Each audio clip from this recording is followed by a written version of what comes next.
tuning into Balanced Black Girl. My name is Les. I'm your host, and this is the place to be if you're trying to find your balance. We have conversations all about what it means to be happy, healthy, thriving, doing the best we can with what we got. Like Mariah said, it's all we're all trying to do. And I'm happy that you're here.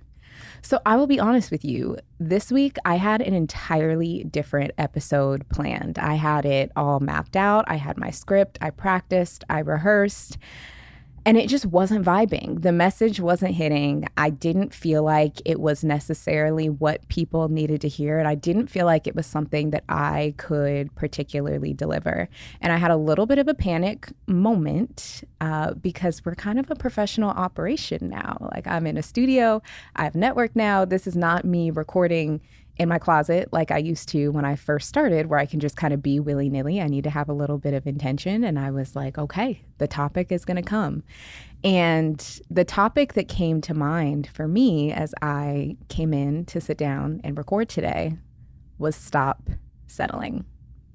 It is a lesson that I am in the process of learning and that has repeatedly tested me over the past few years, but is also, I think, a message that we all need. And so today's conversation might be a little bit less polished. It might be a little less structured because I don't have my usual breadth of preparation, because this topic, this conversation is going to be a little bit more off the cuff, but that's all right. I think we can roll with it because I think that it's a lesson that we all need to hear in one way or another.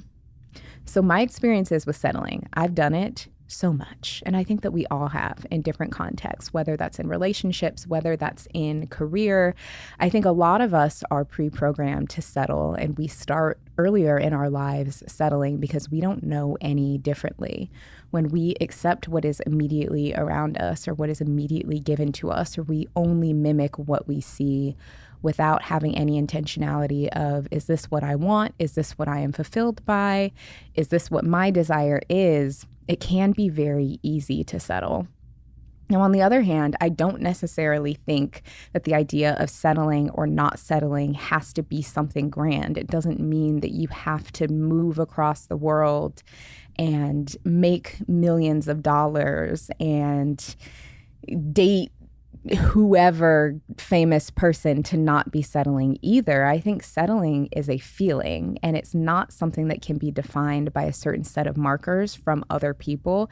It is a feeling that you have within yourself. You know when you are settling for something that is not in alignment with your core essence or with your core desire. And for some people, different things can feel differently. Living in a certain city or having a certain job or being in a relationship can be deeply fulfilling to you. And maybe to another person, those same things feel like settling. And it doesn't mean that those things are good or bad, but it means that you have to define that for yourself.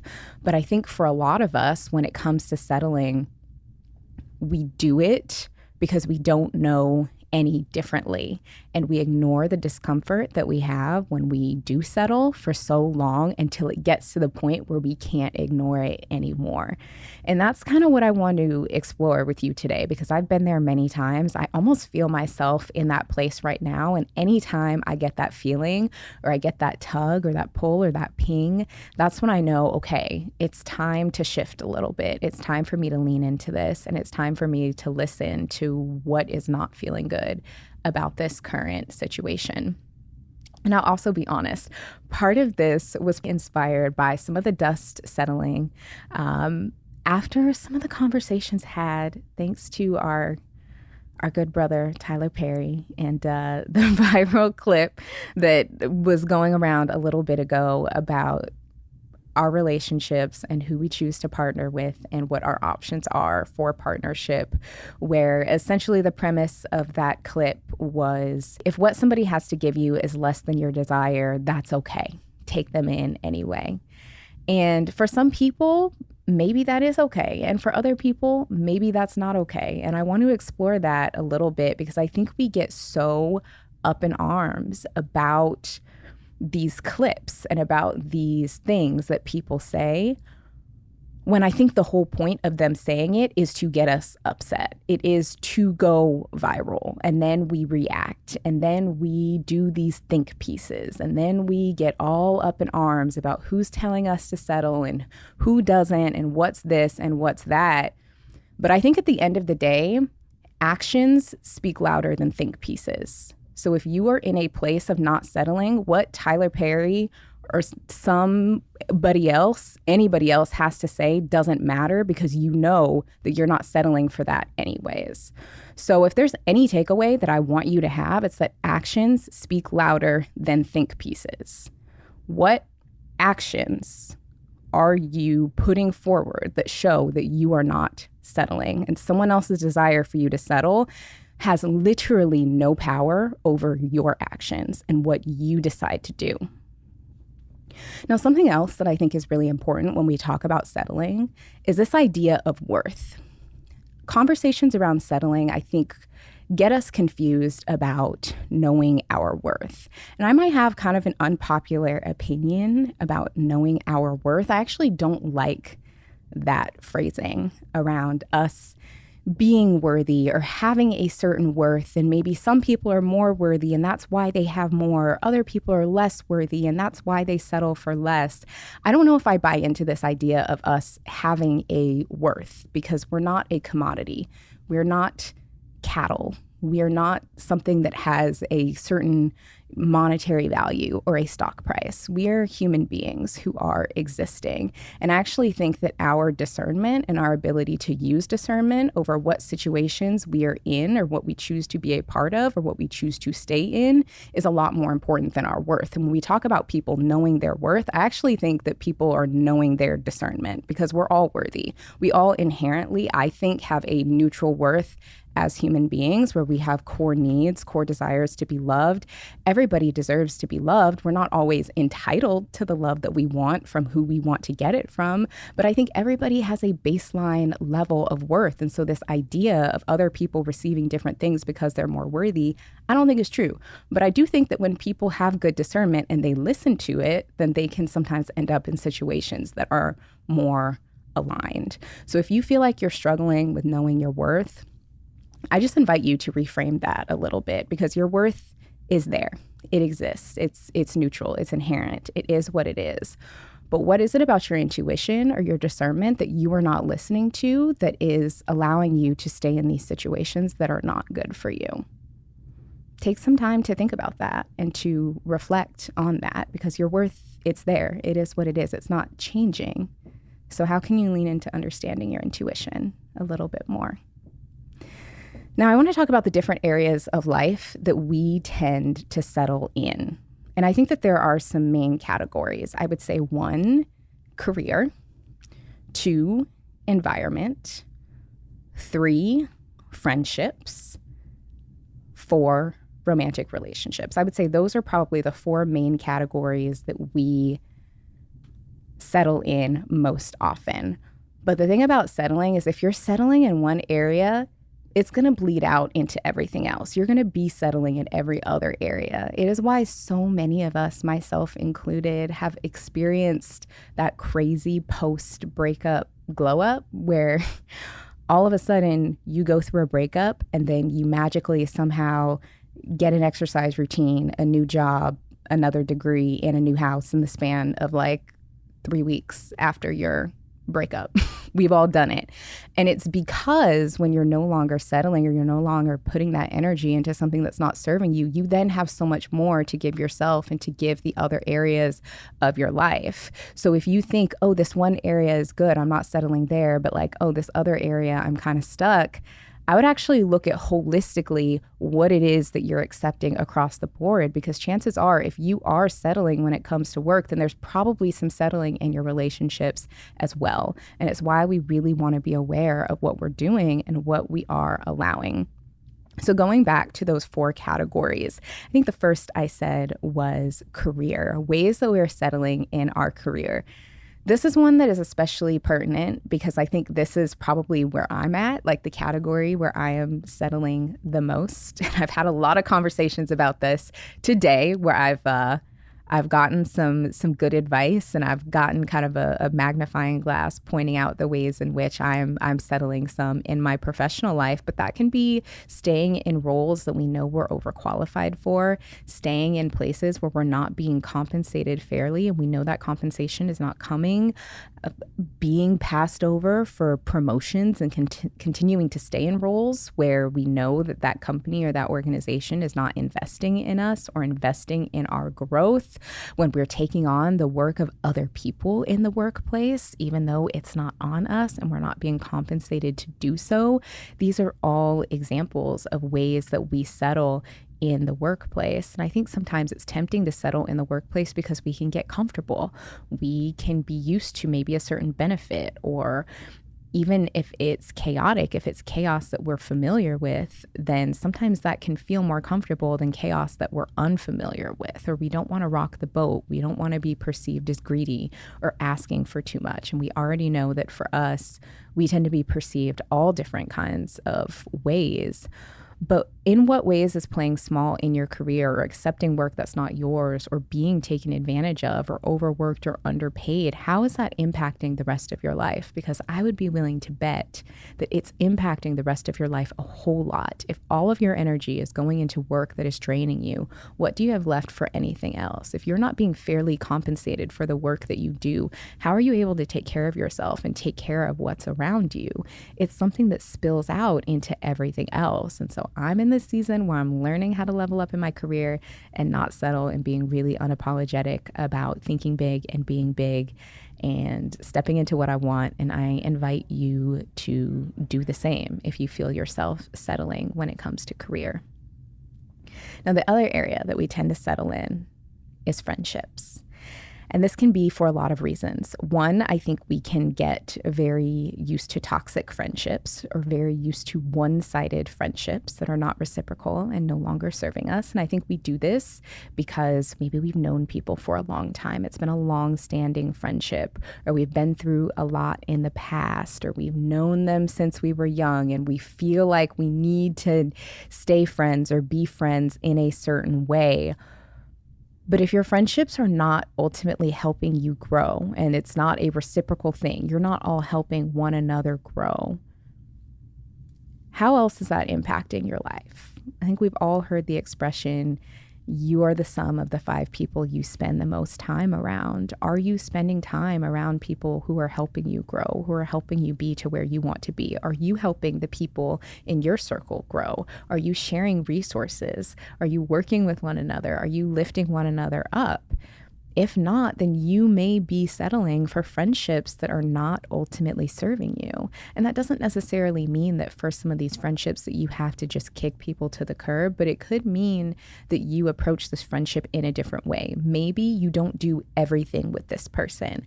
Maybe if you find that this person is negative, and anytime that you're around them, you just don't feel motivated, you don't want to go after your goals, you don't want to do whatever it is that you need to do, or they talk bad about the things that you want to do, you limit your access to them, or you hang out with them in certain settings, maybe with groups where their spirits are going to be lifted a little bit more and it can be more of a positive situation. Maybe they're not who you go to when you're really excited about something. Maybe in that instance, you can go to another friend who is going to be a little bit more uplifting or more constructive in ways that they can support you. So really understanding in your friendships, not necessarily cutting people out, but knowing who to go to for what, and also how to be that in return, is really, really important. Because if you are in friendships where people are doing the same old things in the same old places, and you know that that's not who you want to be or where you want to be, how do you expect to be where you want to be? You can't do that if you are only in those spaces doing the same old things with the same old people. So that's where it could be time to expand a little bit. Now, similarly to that, the other area where I think we tend to settle is around environment. Now, this could be staying in a city that is no longer serving you, or it could be around not taking care of your home or not taking care of your space and feeling really uninspired around the spaces that you're in or around the circles that you're in. It really closely bleeds into that friendship settling space. And I have felt this a lot. I felt that when I left my hometown, and it was something that I struggled with a lot in my 20s. Like, no shade to my hometown, it's a beautiful city, but I felt like what life had to offer me there, what is available there, what the lifestyle is there, was not conducive to who I wanted to be. And while there are beautiful parts and incredible people that I love, if there was a lifestyle that I knew that I wanted, or aspirations that I knew I wanted to reach, it simply wasn't possible in that environment. It didn't exist in that environment. And so for me, changing my environment was something that was really key to not settling for the same jobs, not settling for the same social situations. It's all really closely linked. Now, moving isn't something that everybody needs to do, and also is hard to do, and it's expensive and not always an option. But how can you create a space for yourself that is inspiring? So maybe the city that you're in is not the most uplifting place, but what can you do in your home? What can you do in your room? Can you create a corner of your room that is encouraging and uplifting? Can you create a small network or a small circle of people where you have a safe space where you all connect together to dream bigger and to push one another and not settle together? So what can you do with what you have to create an environment that is conducive to your growth? Now, the last category, and this is probably the area that most of us think about most often when it comes to not settling, is around romantic relationships. In fact, if you go on TikTok right now and you search not settling, you will get thousands of videos that come up, and 99% of them will be about dating and about relationships. And it will be a person in a setup similar to what I'm doing right now, with like a podcast microphone, looking very official, with some like TikTok elevator music in the background, giving you inspiring quotes around why you should not settle. I'm not trying to be that, because I think it's a little bit cheesy. No shade.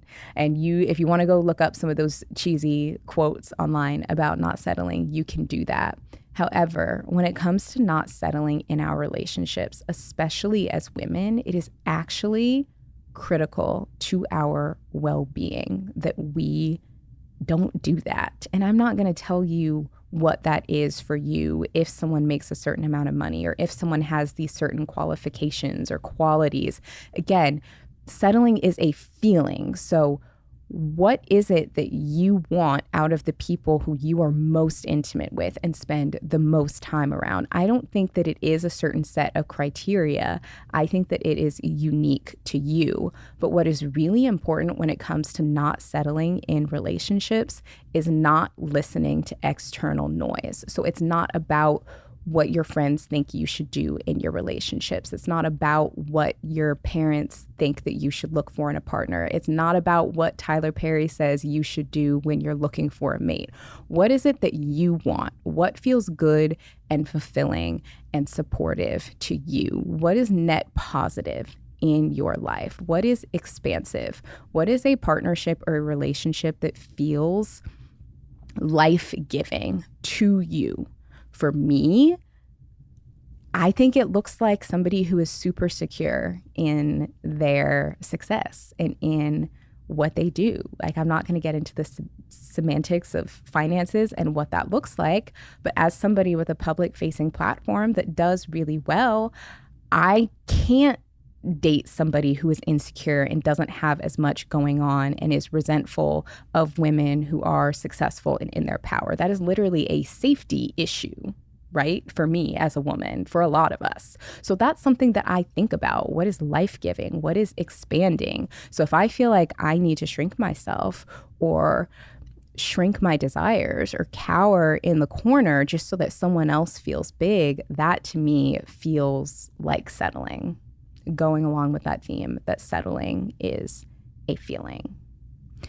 And it also ties back into that idea of our discernment is what determines our worth, not these outside factors, not how we look, not how much money we make, not how we dress, not are we suiting any kind of gaze for whoever it is that we want to attract, how well are we able to use and follow our discernment? Now, circling back to what I was saying at the beginning of the episode about the Tyler Perry clip that I think a lot of us have seen, a lot of us have a lot of takes on it. A lot of us probably feel the same way of like, why are we constantly being told to settle for less? Which, agreed. But I don't really care about who is trying to convince me to settle for less, because I can't be convinced to settle for less. What other people think about what we deserve and what we should settle for does not matter, because I think when we are walking in that discernment, when our standards are unshakable, unclockable, and we continue to move forward in that, then the opinions of other people, what they think we should have, what they think we deserve does not matter, because our standards are unshakable. Our discernment is unshakable, and we walk in that and we move forward in that. And also when it comes to not being in relationship, or when it comes to not settling in relationships, something that we often tend to get stuck on is this fear of being alone, is this fear of being single. I have been there. I have been in relationships that should have ended long before they did, because I had that same fear. And what helped me as I have exited some of my most recent relationships is realizing that staying in a relationship where I'm not getting my needs met, the longer I stay there, the more that I am guaranteeing, I'm almost making a promise with myself that I'm okay not getting my needs met, or not being loved the way I want to be loved, or appreciated the way I want to be appreciated. And I would so much rather be single and be free and have the possibility to at any time receive the love that is actually meant for me, versus staying with somebody to have somebody who is not going to love me properly, who has chosen to not love me properly, who is not taking feedback, who is not stepping up to the plate. Do you see the difference there? The longer we stay in those situations, the more we're making a commitment to ourselves to continue settling for less than what we deserve. And we're basically just making a promise to ourselves to not get what we need. Versus if you're willing to be alone, you are saying to yourself, I am so good with where I'm at, and I'm so ready and able to receive exactly what's for me that I can receive this at any time. Versus staying in something that's not for you, you know you're never going to get it. And when I finally had that moment, I was like, oh, I get it now. I would so much rather do my own thing and be open and ready to receive what is actually going to be fulfilling for me than staying in this situation where somebody has already shown that they're not going to be what I need. Because let me tell you, if you're afraid of being single and being lonely, nothing is lonelier than being in a relationship with somebody who does not care about you and does not care about what you need and does not care to love you properly. Nothing is lonelier than that. Trust me, I have been there multiple times. So I'm just saying, if you're nervous about being single, I can tell you, having been on both sides, the choice is yours, but I would rather be open to actually getting what I need than staying in a situation where it's pretty much guaranteed that I'm never going to get it. I want to talk about when we have these standards for ourselves, when we're walking in that discernment of what we deserve, of what we desire, what does that look like? Because I also think sometimes standards can be walls. We call it standards, but we use it to keep people out. And we also use it to hold ourselves to really high standards and to be really harsh on ourselves. And it's really important to have standards out of love, because how you treat yourself sets the bar for how you allow other people to treat you. It sets the bar for how you let people treat you at work, for how you let people treat you in friendships, for how you let people treat you in relationships. The environment that you keep sets the tone for the environments and the spaces that you will be in. So really keeping your commitments to yourself is what helps you maintain that high standard out of love.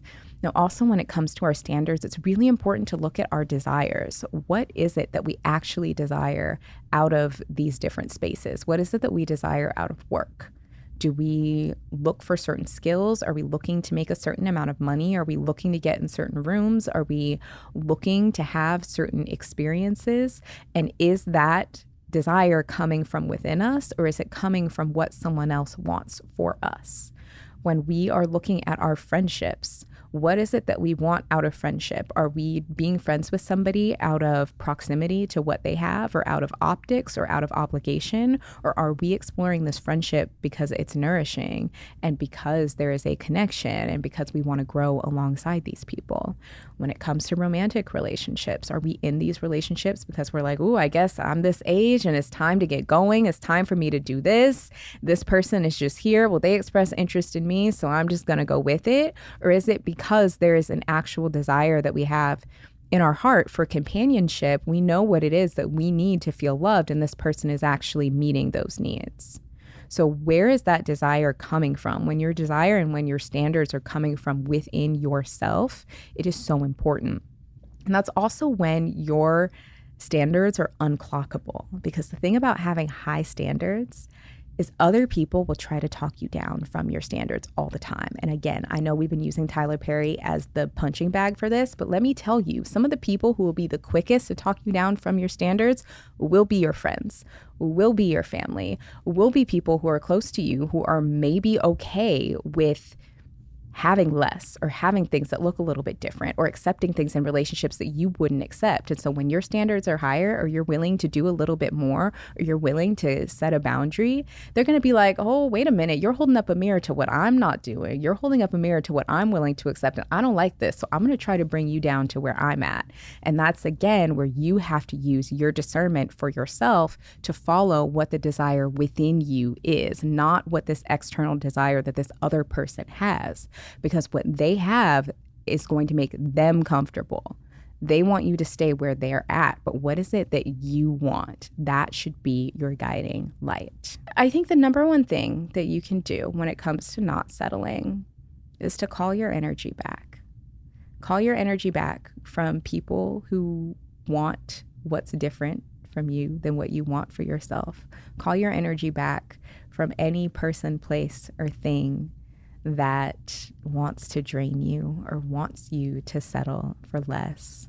Bring that desire back, whether you meditate on it, whether you journal about it, what it is that you really want, what your desires are, what you want to get out of the relationships and the jobs and the spaces and the circles that you're in. Call your energy back to that and get crystal clear on what it is you want without any external influence or input. What is it that you want? Call your energy back. Call your power back. So that when you see those clips go online about what we should and shouldn't do, it won't even upset you, because you know your discernment and your standards are unshakable, unclockable, they're uniquely yours, and that they're going to guide you in the right direction. So that's what I have. It's a short and sweet one today. Just the word that was put on my heart about not settling, how I don't want any of us to settle. I want us all to have the absolute best, because we all deserve it. And I think that we can all have it as long as we're calling our power back and we're listening to ourselves. So if you liked this episode, make sure you're subscribed to Balanced Black Girl on Apple, Spotify, YouTube. Leave us a rating and review if you enjoyed the podcast. Make sure you're following on social as well. You can follow me at Balance Less across all platforms. And I'm here putting out new episodes for you every Tuesday. So I will see you next week.